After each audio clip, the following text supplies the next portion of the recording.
Namaskar. Friends, today we are going to discuss principles of management in which we are going to study about communication, effective communication, gestures, postures, kinesics, above all, why we need communication and effective communication in management.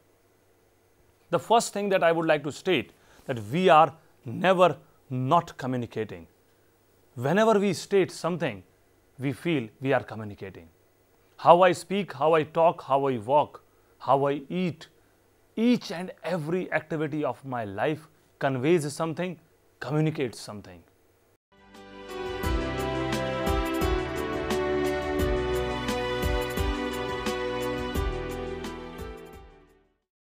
Let us start with this cartoon of Dr. R.K. Lakshman. This cartoon states us some certain features. Let us look at the cartoon. There is not even a single word mentioned in this cartoon, but even though without any words, each and every character in this cartoon is trying to communicate something. Step number 1 is the boss holding spectacles in such a way, trying to state, "Oh my God, why you are not listening to me?" He is not speaking something, but even though without any words, he speaks. We have seen a person sitting next to the boss, busy in drinking water, downcast eyelids. That itself means that, my dear, I am not interested what you are trying to state. Third one is busy in reading a book. Actually, he is not reading. He is trying to pretend that I am reading a book because 50% pages are on this side and 50% are on other side. But even though tries to pretend that I am communicating, I am trying to listen to you, but even though nothing is there. Next one, the gesture itself is an arrogant gesture in which the person lies on his chair and states, "Oh my God, you don't know anything. I know each and everything. Very soon, you will also become a smart person like me." Once again, a negative gesture. He is not speaking anything, even though he speaks. Fourth person is busy in smoking. The word smoking here itself means that I am trying to discard the message that has been given by you. Fifth person is trying to write something. Actually, he is not writing. He is only drawing caricatures. You can see this thing in this slide. So friends, we are never not communicating. So what is your gesture? What is your posture, body language? Each and every activity communicates and conveys something to the other one. So this is the first fact that we have established right now. This is the discussion outline. We are going to discuss these all factors and features in this chapter. What is communication? Types of communication, barriers to effective communication, steps for effective communication, organizational and interpersonal communication. These all are the things we are going to discuss in today's session. So what do we mean by this word communication? It's an exchange of ideas, thoughts and feelings between two or more people. Whenever I am trying to interact with you, there is certain message. I would like to state that whenever we are communicating or conveying something, it must have basic 4 aspects within them. The first, information. Why we listen to news? We listen to the news because we need some information from that news. If there is no information, the second thing should be there, that is entertainment. Speech must have content, that is information. If there is no information, it must have entertainment. We crack jokes with our friends. What is that? That is entertainment. We used to see movies, cinema. That is all about entertainment. The third thing, moving people towards action. We have seen an advertisement of Indian Army that states, "Do you have it in you? क्या आप में है वो जोश, वो जुनून?" Due to this advertisement, lot many people were motivated to join Indian Army. So this is the impact of the third style of communication, that is moving people towards action. And number 4th one, that is touching emotions of an individual. We try to link our emotions with the next one. We have seen some programs on television that conveys the emotional part. We become such emotional person that yes, this is our India. We have seen some program in which patriotism is being seen, has been seen. What is that? Emotions, touching emotions. These all are the 4 basic facets of communication.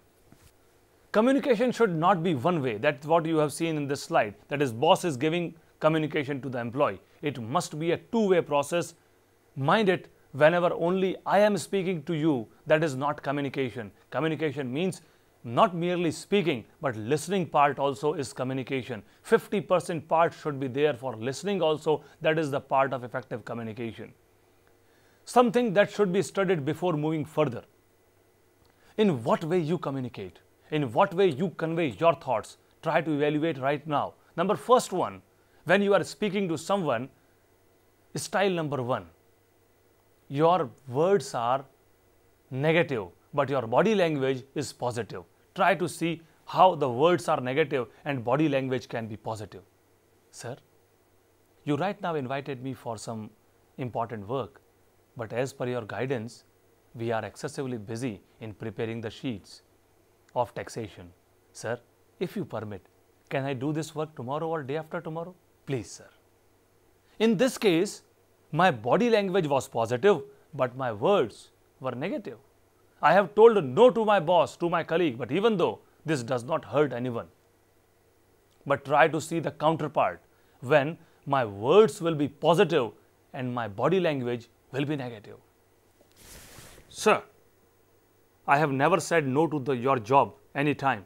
I always work for this institution, and today also I will work for you. Thank you, sir. I will do it today. In this case, the body language itself was not good. The words were positive, no doubt, but body language was excessively negative. Therefore, I would like to state each and every activity, gesture, posture communicates, and it must be a two-way process, not a one-way process. So, it is very important to remember that communication with an employee is not a matter of one sender or one receiver, but rather it's an exchange in which you and your employees both are senders and receivers. We must not forget this. And above all, this means real communication takes place whenever there is interaction. Whenever I interact with you, there must be interaction with each and every person who is participating in communication.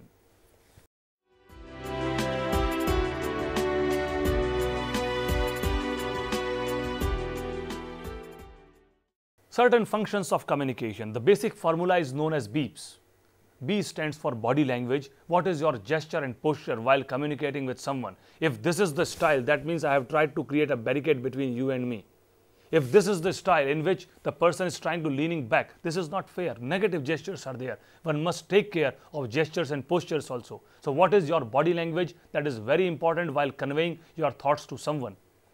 The second E stands for environment in which you are speaking. You are telling something. Environment. How to speak in which situation, that is very important while conveying your thoughts. The third E stands for equipments that you deal while communicating with others. At this moment, I am communicating with you and lot many equipments I am dealing with, that is microphone, laptop, computers, etc. The most important part of communication is P, that is preparation, how well prepared you are. If you are not prepared, you will not be able to convey the thoughts in a better way, because preparation counts. No preparation, no communication. Mind it, lot many students usually state that we are very, very weak at communication part, but I strongly believe communication is not that much important aspect. The most important part is they lack at one aspect, that is contents. Need to improve the contents, prepare well. The S formula, the S stands for speech. What is your speech tone? How you speak in front of others? Whether you speak in accusing tone or in general tone. What is the style of speaking? Speech must have certain ideas with themselves. What to do next, that you should know while speaking with others. There are certain communication functions that we should try to evaluate. First, it controls the behavior of that member. How I conveying it determines my behavior. While smiling, I cannot scold anybody. And while scolding anyone, I cannot smile. So body language and speaking, they all are in cyclic process. So it controls my behavior. This is the first one. Second, it fosters motivation for what is to be done. What you have to do tomorrow. That's what I am trying to convey you today. That is, for goal setting, it is essential. Provide a release for emotional expression. If I want to express myself in an emotional way, I would like to communicate in front of you. And it provides information needed to make decisions. Whenever I have to take decisions, I must convey my thoughts to the peers and superiors. So these are certain functions of communication.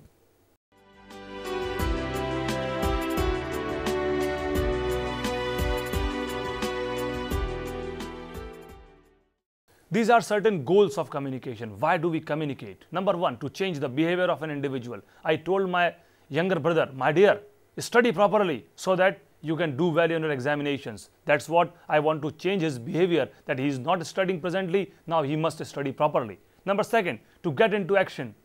My dear, do it today. You have the potential within you. Please do it. Moving people towards action is the second aspect. Number third, to ensure understanding of an individual. Presently, I am speaking in front of you. Why? Just to ensure an understanding about this topic, communication, in front of you all. To persuade, to motivate people to do their assignments, and last but not the least, to get and to give information. I want to convey something, I want to inform you. That is what communication is desired. This is known as frame of reference. This is one of the favorite slides that I love. Most important thing is, there are two aspects. The first is sender, second is receiver. I am the sender right now and you are the receiver. You are receiving the message, I am sending the message.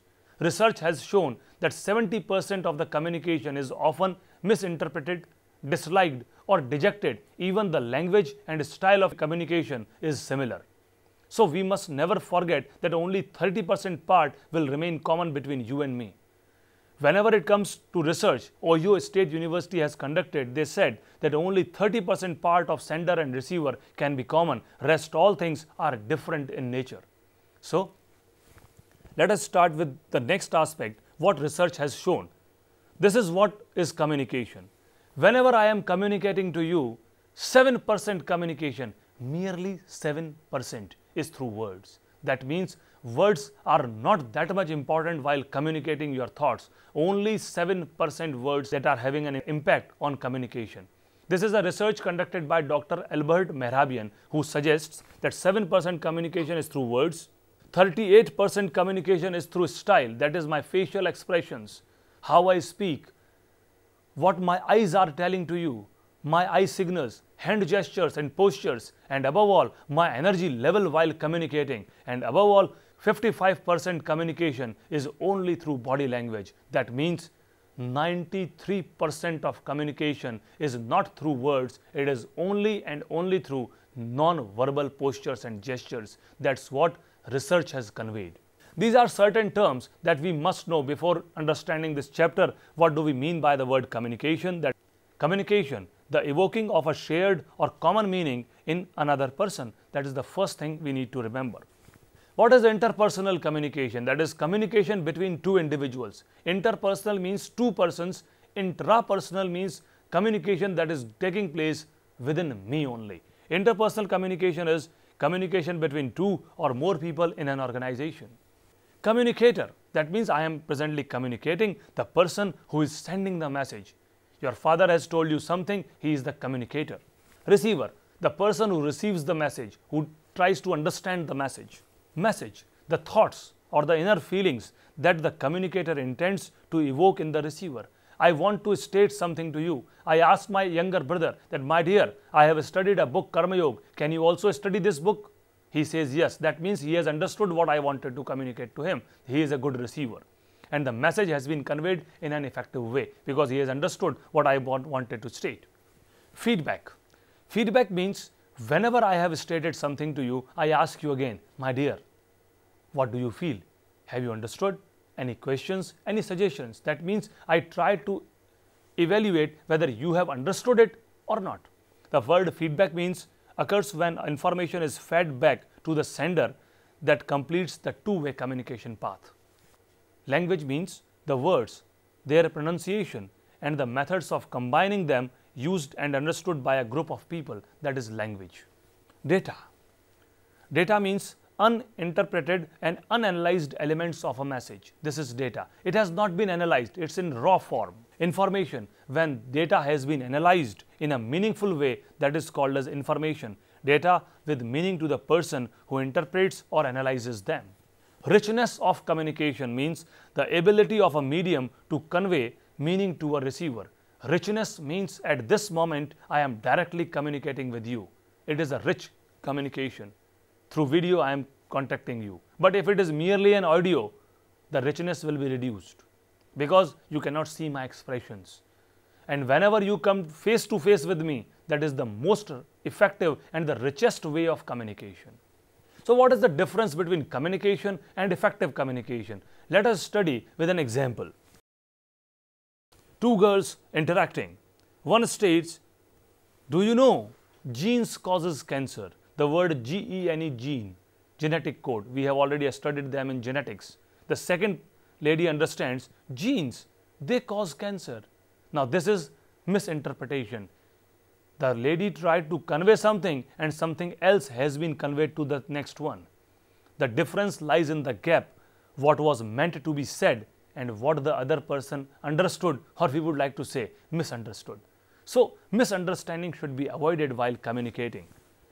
Certain emphasis should be given while speaking something, and emphasis also creates a part in effective communication.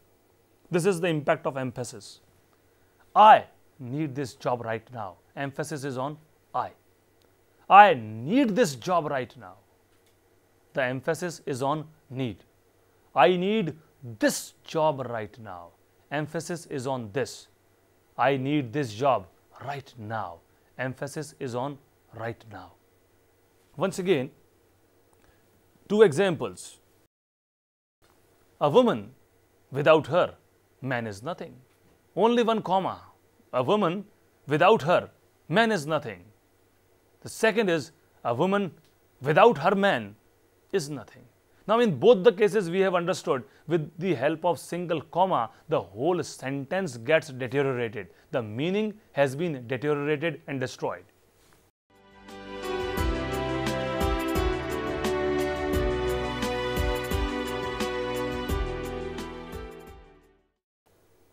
So what are the basic elements of communication? This is the communication procedure that we should try to understand right now. This is communication process. Here, I am a sender. I am trying to send a message to you all, and that message is how to study properly. I am trying to state this message. First of all, I will start with a meaning or a message to send, and my message is, dear friends, today we are discussing about communication. We will study different parts, different types and modes of communication. I encode the message. This is the most important thing while doing it. Encoding means I try to prepare those words that you can easily understand. I encode it in such a language that is very lucid, that is very easy to understand, and I provide that language to you. That is called as encoding. If a small kid is there, I will say, Beta, what do you want? For a younger one, kya chahte ho?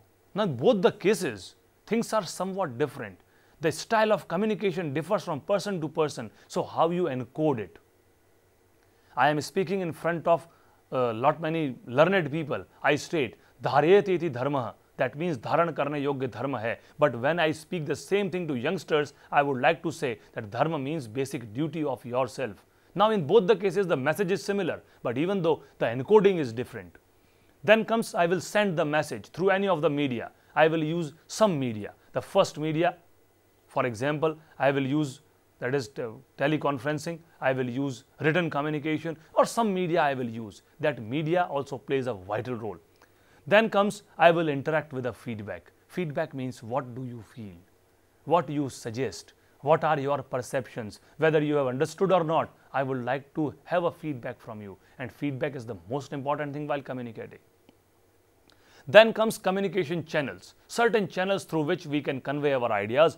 It can be telephone, it can be a report, it can be meeting, it can be internet, or certain media through which my encoded message comes to you. At present moment, my message is coming to you through television. I have used the media called as television.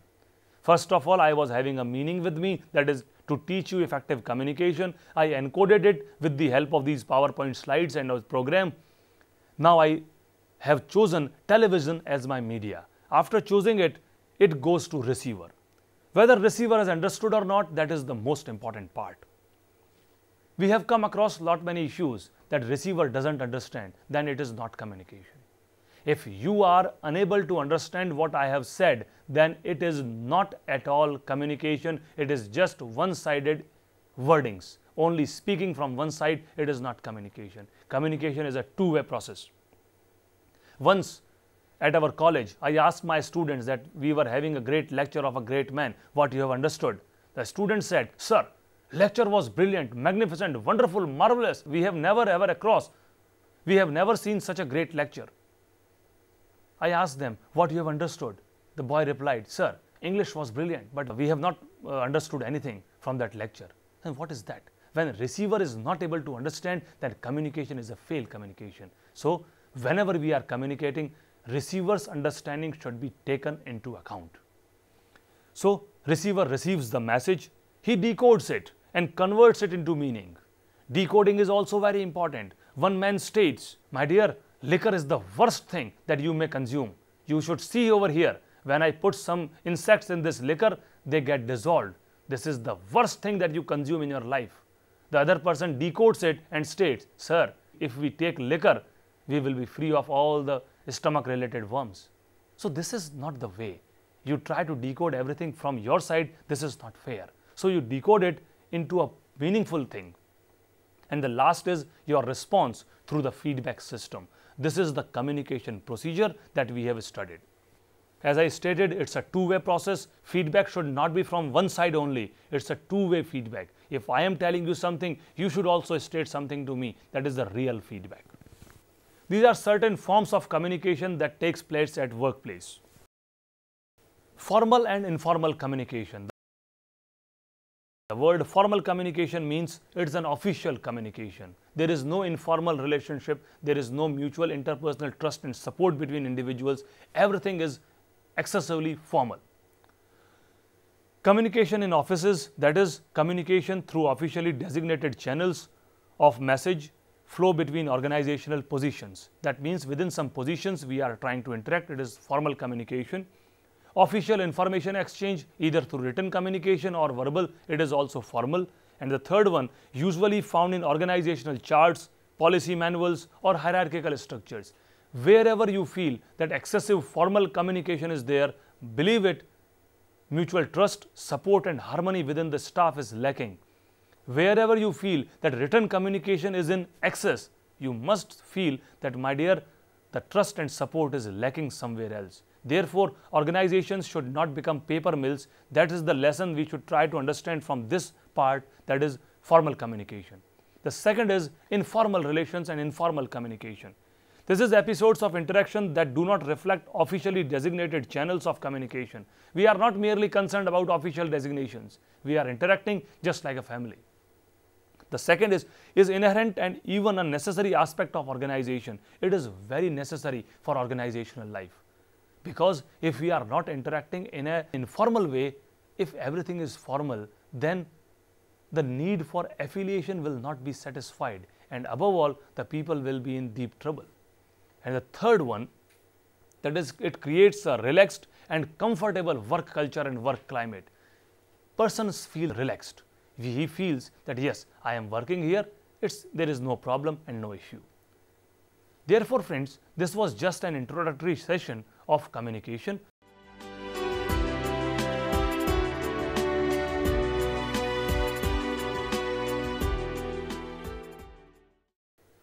Now let us summarize this session. In this session, we have introduced the word communication. We studied different forms of communication, that is formal and informal communication. We also studied why informal communication is treated as a better communication style in today's scenario. We also discussed process of communication in which decoding and encoding plays a vital role, and if the receiver is not able to understand, then the communication is a waste. Last but not the least, we also studied why we should communicate in an effective way and what is the difference between communication and effective communication. In the next session, we are going to discuss different forms and networks of communication. Thank you very much.